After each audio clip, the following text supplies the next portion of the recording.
Hello दोस्तों, स्वागत है आपका अपने YouTube channel Rohit Goswami law classes में। आज हम आपको कराने वाले हैं LLB फर्स्ट ईयर सेम है हमारा second. LLB first year second same यानी सेकंड सेमेस्टर के बच्चों के सिलेबस को आज हम करवाने वाले हैं जो सेकंड सेम में है। फर्स्ट ईयर सेकंड सेम वाले इसमें कितने सब्जेक्ट होते हैं और कौन कौन से सब्जेक्ट होते हैं उसके बारे में मैं अब से पहले जो मैंने वीडियो डाली है उसमें मैं जानकारी दे चुका हूँ। ऑब्जेक्टिव में हम कौन सा सब्जेक्ट लें वो भी मैं पहले बता चुका हूँ। अब बात करते हैं LLB सेकंड सेम में हमारा जो फर्स्ट पेपर होगा। फर्स्ट पेपर होगा हमारा ज्यूरिस्प्रूडेंस, यानी कि जिसे हम शॉर्ट में ज्यूरिस बोलते हैं, यानी ज्यूरिस सेकंड यानी विधि शास्त्र द्वितीय। ये है हमारा सेकंड। अब बात करते हैं कि इसमें कौन कौन से क्वेश्चन आते हैं। देखो, ज्यूरिस्प्रूडेंस के अंदर जब हम LLB फर्स्ट सेम की तैयारी कर रहे थे तब हमने कुछ इंपॉर्टेंट क्वेश्चनों की तैयारी की थी। उसमें गिने चुने क्वेश्चन आते हैं। उसके विपरीत जब हम सेकंड सेम की तैयारी करते हैं तो उसमें कुछ फर्स्ट सेम के क्वेश्चन भी आ जाते हैं जो हमने फर्स्ट ईयर में जो फर्स्ट सेम में जो पढ़े थे वहाँ से भी क्वेश्चन बनते हैं, प्लस सेकंड सेम का जो आधा भाग था हमारी एक्ट का, हमारी बुक का, उसके आधे भाग से भी हमारे क्वेश्चन बनते हैं। यानी कि अब पूरी किताब से हमारे क्वेश्चन आने वाले हैं। तो इस वजह से ये जो पेपर है थोड़ा टफ हो जाता है और उस टफ को हम कैसे आसान करें उसको हम बड़े ही समझ के साथ और अपनी सूझबूझ के साथ इसे आगे को लेके चलेंगे। अब इसके लिए हमें सबसे पहले क्या करना है, देखो सबसे पहले मैंने आपके लिए निकाली हैं इम्पोर्टेंट क्वेश्चन। ठीक है, उनमें से जो हमारे इम्पोर्टेंट क्वेश्चन हैं मैं सिर्फ पहले आपको उन्हें करा रहा हूं और उन क्वेश्चनों को कराने से पहले, ठीक है, पहले आपके इम्पोर्टेंट क्वेश्चन कराए जाएंगे, लेकिन उनको कराने से पहले एक भी क्वेश्चन अब ऐसा नहीं है जो पहले हम डायरेक्ट अपना जैसे निकालें और हम स्टडी करने लग जाएं, ऐसा कुछ नहीं है। अब के जो पेपर होगा थोड़ा टफ होने वाला है। उससे पहले जैसे अब हमारा एक प्रश्न है, जैसे इसे देखते हैं, विधिशास्त्र द्वितीय में सर्वाधिक आने वाले प्रश्न। काफ़ी क्वेश्चन मैंने निकाल के रख रखे हैं, लेकिन जो सबसे ज़्यादा इम्पोर्टेंट है पहले उसको देखते हैं। आधिपत्य कब्जे से आपका क्या अभिप्राय है? आधिपत्य कहते हैं कब्जा या कब्जे। आधिपत्य के आवश्यक तत्व कौन कौन से हैं? आधिपत्य के विभिन्न प्रकारों को समझाइए। आगे चलते हैं। स्वामित्व व कब्जे में अंतर। आगे चलते हैं। आधिपत्य के लिए न तो मानसिक इच्छा और न ही भौतिक अधिकार प्राप्त हैं, जब या तो एक अथवा दोनों अदृश्य हो जाते हैं, विवेचना कीजिए।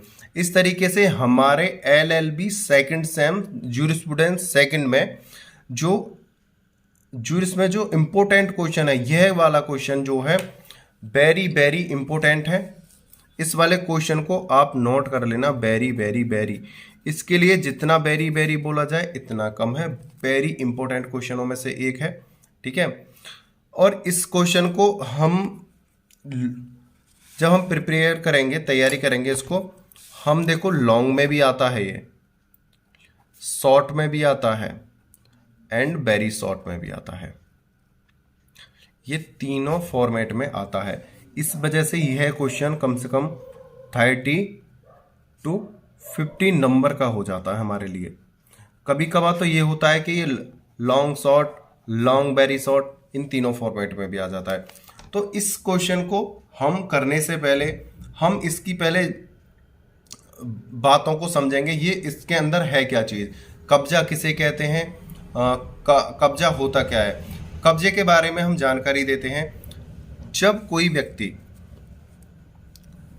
भी व्यक्ति है अपनी किसी वस्तु को किसी के पास गिरवी रखता है या अपनी संपत्ति को गिरवी रखता है, और उस पर जो कब्जा, जैसे हम कर्ज लेने गए, कर्ज हमने ले लिया, लेकिन जिसने हमको कर्ज दिया है उसने उस वस्तु पर, संपत्ति पर कब्जा कर लिया कि जब तक आप मेरा कर्ज नहीं दोगे मैं आपको इस घर का जो है कब्जा वापस नहीं दूंगा। लेकिन उस समय में वह व्यक्ति उस संपत्ति को बेच नहीं सकता है, लेकिन उसका उपभोग कर सकता है। जैसे हमने किसी को अपना प्लॉट दे दिया,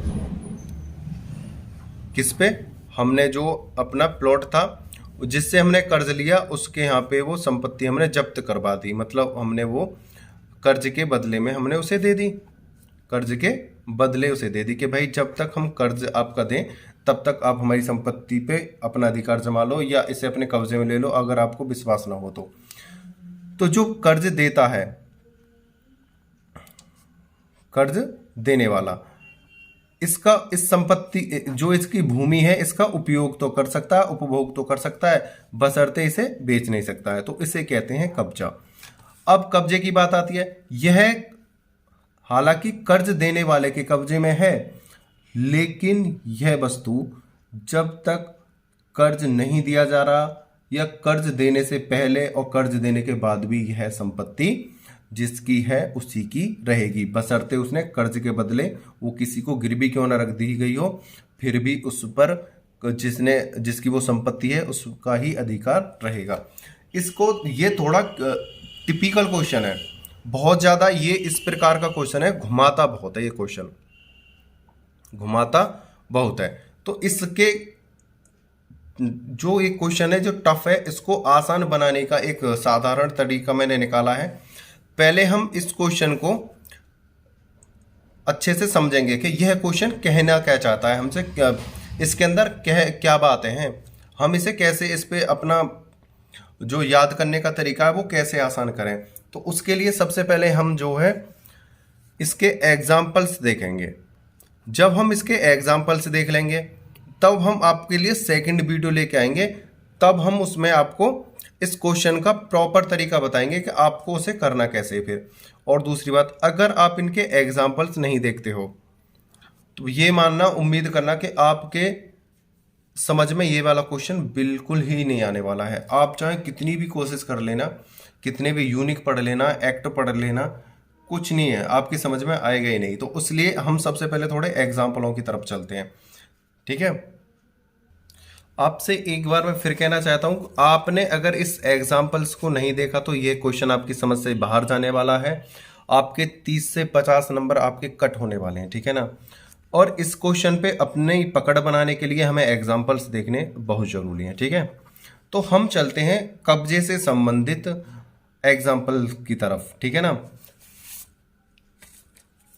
इसमें सबसे पहला जो एग्जाम्पल दिया है वो ये है, मैरी बनाम ग्रीन, यानी कि ये जो हमारा केस है, एग्जाम्पल यानी केस, मैरी बनाम ग्रीन। बड़े ही समझ से और सावधानी से देखना है और समझना है, नहीं तो छूमंतर होने में देर नहीं लगेगी। अगर हमने एग्जाम्पल्स को अच्छे से देख लिया तो सारी चीजें आसान हो जाएगी। इस बात में किसी बढ़ई ने नीलाम में दराज वाली एक मेज खरीदी। उसे पता चला कि मेज में एक गुप्त दराज था, मतलब एक बढ़ई था, उसने एक मेज को खरीदा, लेकिन उस मेज को जिसने खरीदा, मतलब जिस मेज को उसने खरीदा था, उस मेज के अंदर एक ऐसी दराज बनी हुई थी जिसे वो देख नहीं पाया, कोई देख नहीं पाए। उसने उस दराज को तोड़कर खोल लिया और उसमें रखा धन ले लिया। यह धन विक्रेता का था जिसने केवल मेज बेची थी। विधि की दृष्टि में गुप्त दराज में रखे धन पर विक्रेता का कब्जा अभी भी बना हुआ था, यद्यपि उस पर उसका वास्तविक कब्जा न था। अतः इंग्लिश विधि के अनुसार क्रेता द्वारा उस धन को लिया जाना चोरी का अपराध माना गया है। इस बात में यह विनिश्चित किया गया है कि वह व्यक्ति जो किसी वस्तु को खरीदता है उसमें रखी मूल्यवान चीज पर कब्जा रखने का हकदार नहीं है जो उसे छिपी हुई मिली है। उसे वह वस्तु विक्रेता को वापस कर देनी चाहिए, क्योंकि विधि की दृष्टि में उस पर विक्रेता का ही कब्जा बना रहता है। इस क्वेश्चन को, इस एग्जाम्पल को, इस केस को हमने देख लिया है, लेकिन अब इसको हम समझते हैं अपनी भाषा में, जिससे कि आप इसे अपनी लैंग्वेज में करके आ सकते हो, ठीक है ना। उसे देखते हैं। देखो, एक विक्रेता है, एक क्रेता है। विक्रेता होता है बेचने वाला, बेचने वाला, और जो क्रेता होता है खरीदने वाला, ठीक है।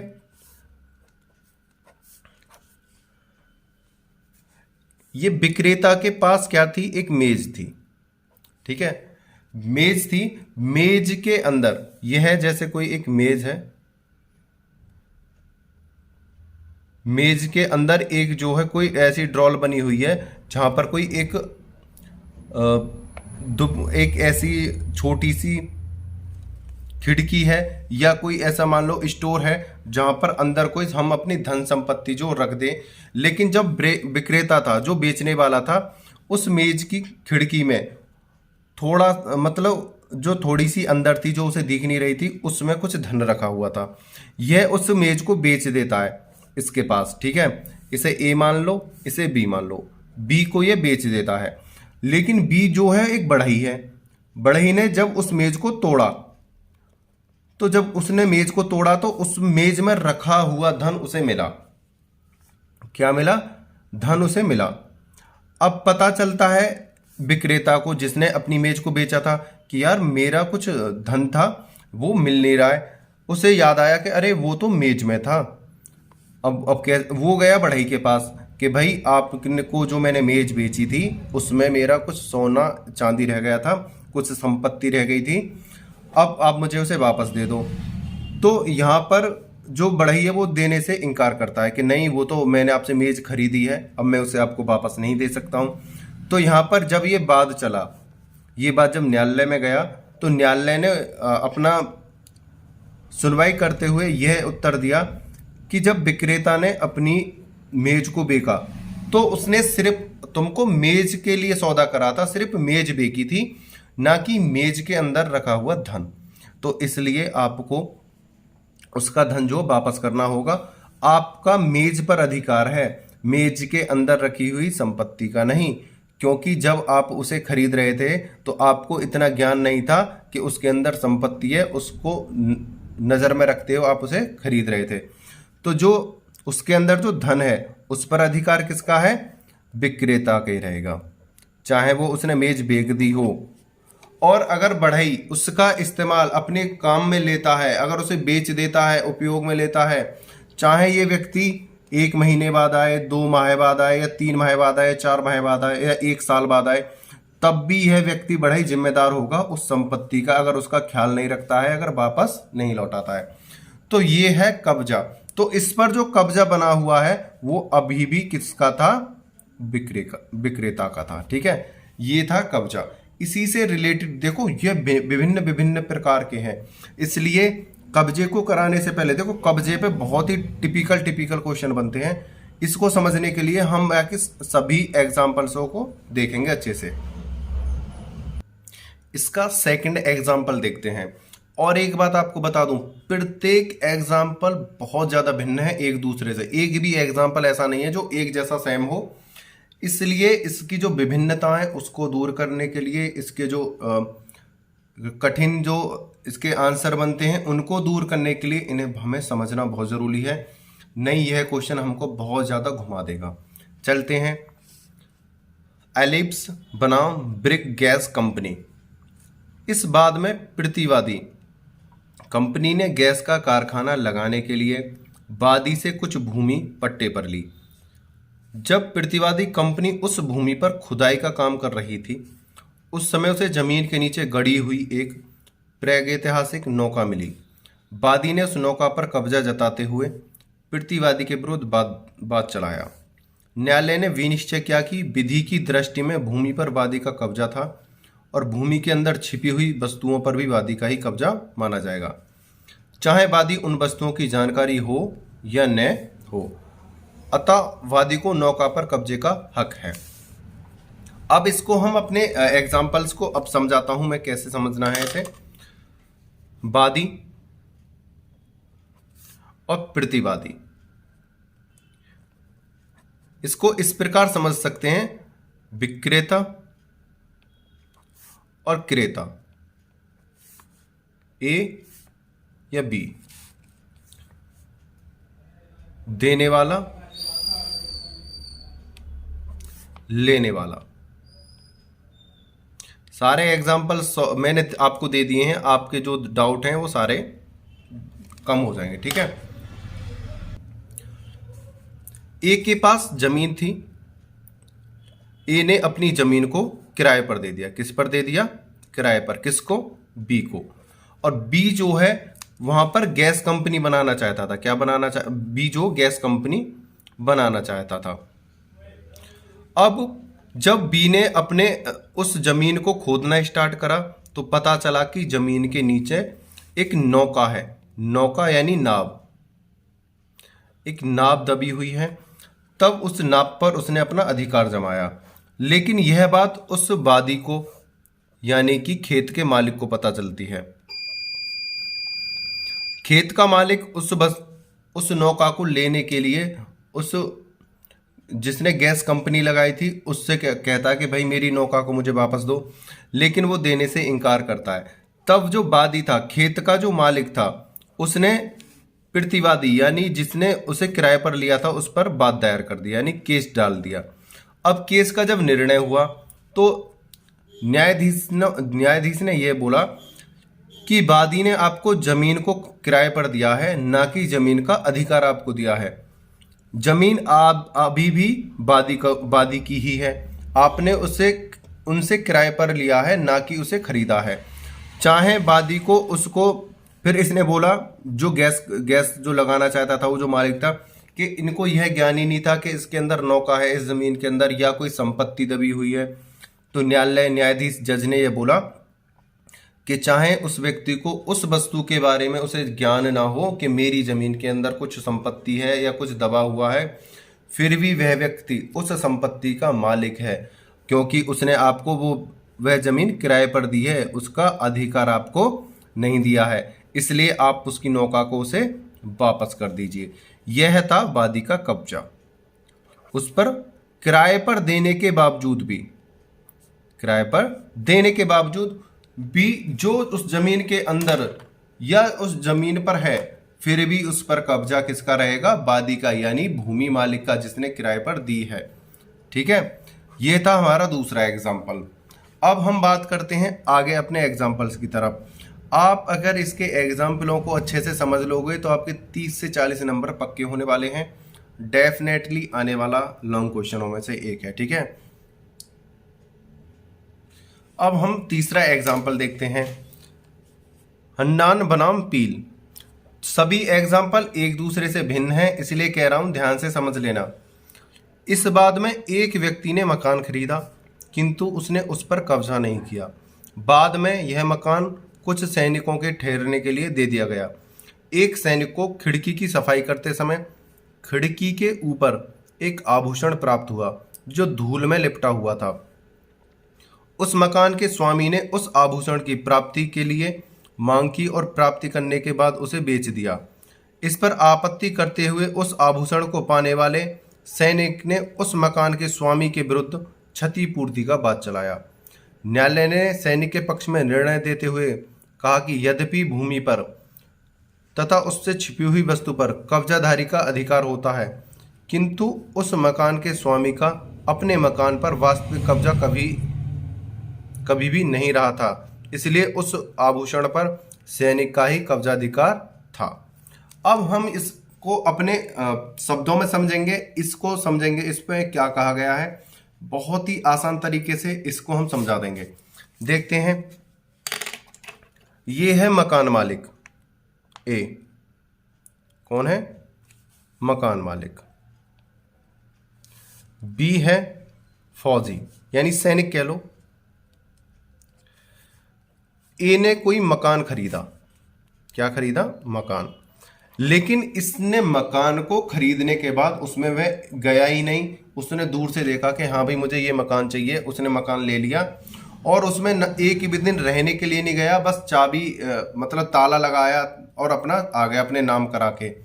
अब उसे था कि अब मेरा जो मकान है वो खाली पड़ा है, अब उसने जो किराए के लिए वो मकान सैनिकों को दे दिया। सैनिक वहां में किराएदार बनकर चले गए। खरीदा, मकान मालिक ने खरीदा और खरीद कर सैनिकों को किराए के लिए दे दिया। जब सैनिक उस कमरे की सफाई कर रहे थे, उस घर की सफाई कर रहे थे, तो सफाई करते वक्त उनको खिड़की पर यानी उस घर में कुछ संपत्ति मिली, यानी सोने चांदी का कोई हार मिला, यानी सोना मिला, चांदी मिला, कोई संपत्ति मिली, धन मिला। तो उन्होंने उसको अपने कब्जे में ले लिया, फौजी ने अपने कब्जे में ले लिया। यह बात जो है मकान मालिक को पता चलती है कि जो मैंने घर खरीदा था उसमें कुछ हार था, यानी सोने चांदी की संपत्ति थी, वो उस सैनिक के पास है। तो वो सैनिक के प्रति वाद लेके आता है न्यायालय में। तो न्यायालय अपना निर्णय देते हुए कहता है कि मकान मालिक ने मकान को खरीदा तो था, लेकिन कभी भी मकान मालिक ने उस पर अपना कब्जा नहीं जमाया था। उसका अधिकार तो है कि वो घर उसका है, लेकिन उस संपत्ति पर जो उस मकान के अंदर है वो यह साबित नहीं कर सकता कि वो मेरी है, जो मेरी वहां पे भूल से रह गई है, क्योंकि उसने भी वह किराए पर उसने भी वो मकान मालिक ने किराए पर दिया था और खरीदा था। खरीदने के जस्ट बाद ही उसने घर में प्रवेश नहीं करा, ना उस पर रहा, और उसने किराए पर दे दिया। इस आधार पर जो उस संपत्ति जो मिली है सैनिक को, वो सैनिक की ही है, क्योंकि मालिक का संपत्ति पर भूमि पर कब्जा था, मकान पर कब्जा था, लेकिन उसको इतना ज्ञान नहीं था कि जो खिड़की पर कुछ रखा भी हुआ है। तो इसलिए ये जो कब्जा है, हार पे जो कब्जा है, वो किसका है? सैनिक का है। देखो प्रत्येक एग्जाम्पल थोड़ा डिफिकल्ट है, थोड़ा डिफरेंट है, तो इसलिए मैं कहता हूं कब्जे को समझने के लिए हमें इसके एग्जाम्पल जब समझ में आ जाएंगे तो कब्जे की सारी चीजें हमारे एकदम मलाई की तरह दिमाग में चली जाएंगी। ठीक है, अगला एग्जाम्पल देखते हैं। एक भी एग्जाम्पल ऐसा नहीं है जो एक दूसरे से सेम हो, सबरे एक दूसरे से भिन्न है, एक दूसरे से कोई भी नहीं मिल रहा है। ठीक है, इसके बाद अगला एग्जाम्पल देखते हैं। एनकोना बनाम रॉजर्स।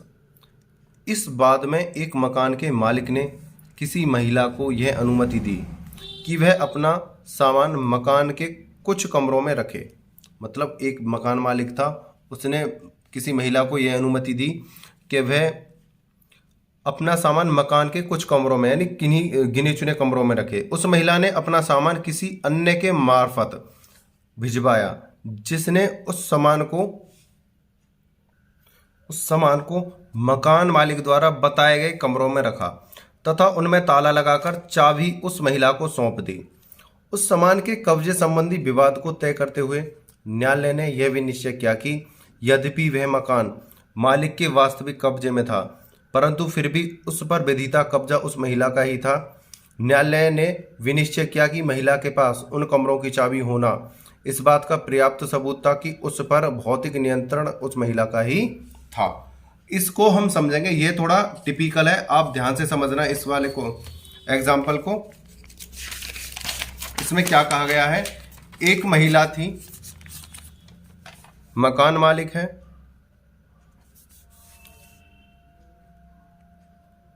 और एक महिला है।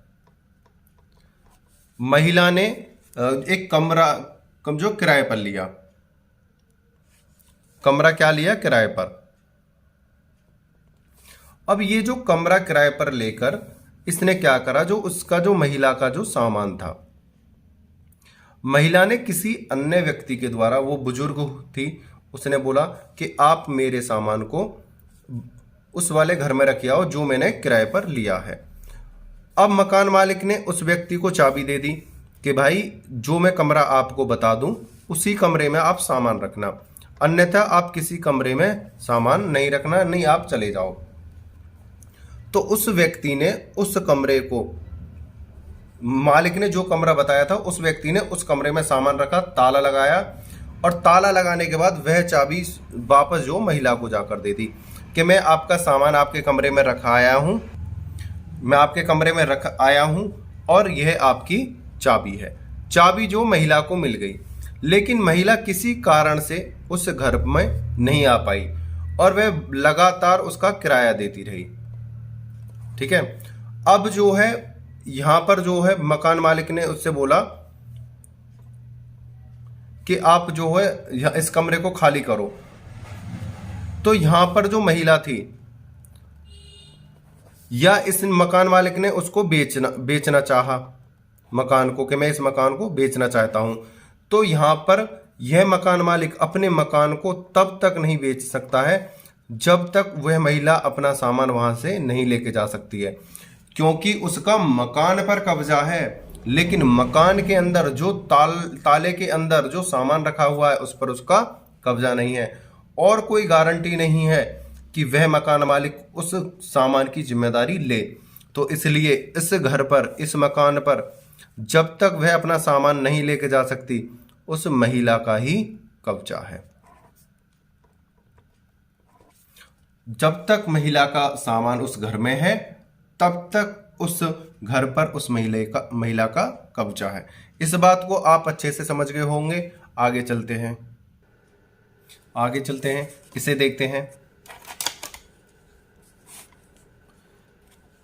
यह सभी एग्जाम्पल्स आपके लिए बहुत ही इंपॉर्टेंट हैं, क्योंकि आप जो घूम जाओगे आगे जब मैं आपकी स्टडी कराऊंगा, तो इसलिए इन सबको हम समझ लेते हैं।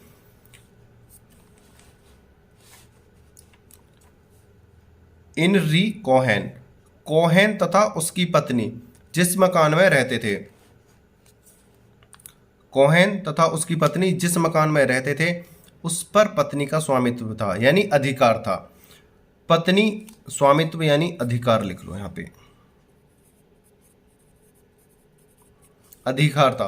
पति पत्नी दोनों की मृत्यु के पश्चात, मतलब पति भी मर गया और पत्नी भी मर गई, के पश्चात मकान के विभिन्न हिस्सों में छिपाकर रखे गए अत्यधिक धन का पता चला। जब वह पति पत्नी दोनों मर गए थे तो पता चला कि इस मकान में तो धन छिपा हुआ है। इस बात का कोई साक्ष्य उपलब्ध नहीं था कि उस धन कब्जे कैसे, उक्त धन कब कैसे और किसके द्वारा लाया गया था। मतलब जो वहां पर धन मिला उनकी मृत्यु के पश्चात उनको यह पता नहीं चला कि उक्त यानी यह वाला धन इस यहाँ पर कैसे लाया गया था या किस कारण से छिपाकर रखा गया था। अतः न्यायालय ने निर्णय दिया कि चूंकि उक्त धन पत्नी के स्वामित्व वाले मकान से मिला था, यानी महिला के अधिकार वाले घर से मिला था, अतः उस पर पत्नी का ही कब्जा माना जाएगा और वह धन पत्नी की संपदा का ही एक भाग होगा। मतलब एक पति पत्नी थे, पति पत्नी की मृत्यु हो गई, लेकिन मृत्यु के बाद कुछ लोगों को उस घर में धन संपत्ति मिली, मतलब सोना चांदी या संपत्ति मिली। ठीक है। तो अब यह निश्चय करना बहुत ही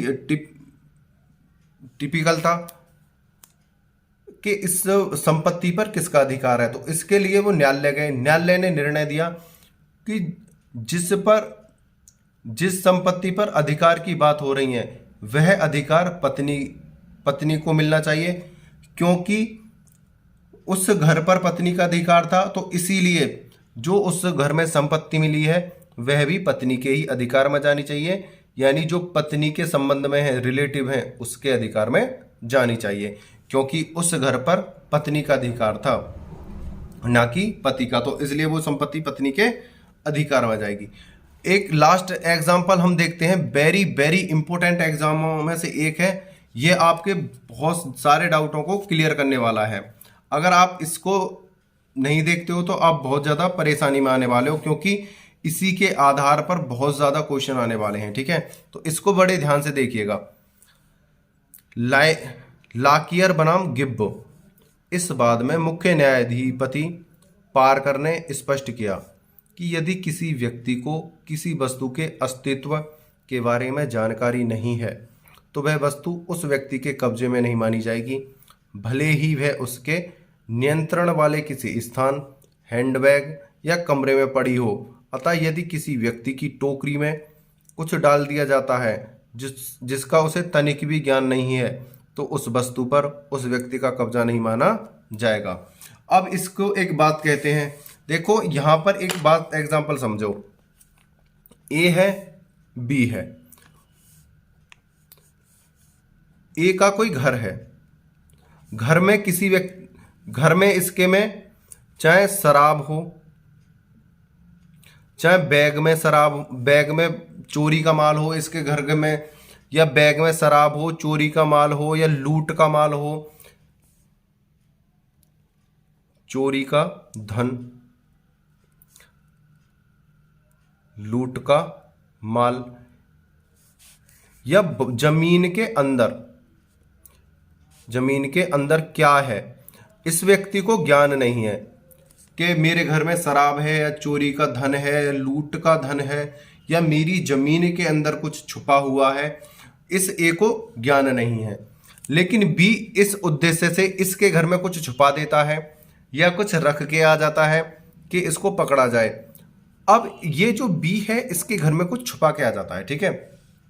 ए को इस बात का ज्ञान नहीं है कि मेरे घर में कुछ छुपा हुआ रखा है, और ना ही मैं उसे लेके घर में आया हूं।